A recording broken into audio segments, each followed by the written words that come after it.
La voiture sans permis la plus vendue de ces 4 dernières années s'est refait une beauté et c'est mon petit crush de salon. La nouvelle Ami prend toujours aussi peu de place et pourtant elle en impose beaucoup plus, notamment grâce à cette face avant qui a été complètement redessinée. Les phares ont été remontés pour lui donner un regard plus affirmé et on retrouve même ces cerclages noirs qui viennent accentuer le petit côté paupière. Sous les yeux, on retrouve ce grand sourire qui lui fait cette petite bouille qui donne l'impression qu'elle vient de s'échapper d'un dessin animé. Et enfin, on a son petit nez qui prend la forme du nouveau logo Citroën et qui est aussi un hommage au tout premier logo de la marque.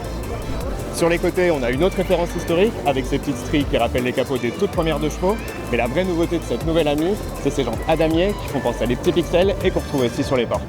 À mon avis, ces jantes elles vont beaucoup faire parler, mais je trouve que c'est vraiment ça qui lui donne toute sa personnalité. L'autre truc que j'adore avec cette Ami, c'est qu'elle est beaucoup plus grande à l'intérieur qu'à l'extérieur. On a 2 vrais sièges côte à côte, un emplacement pour une valise cabine, un crochet pour mettre son sac, des rangements dans les portières, derrière les sièges, sur le tableau de bord et même un porte-gobelet. Pour le GPS et la musique, tout se passe sur le téléphone, qu'on vient connecter ici. Cette nouvelle Ami, elle est prévue pour 2025, elle offre 75 km d'autonomie, une vitesse max de 45 km/h et on peut toujours la conduire sans permis dès 14 ans. Je crois qu'il m'en faut une.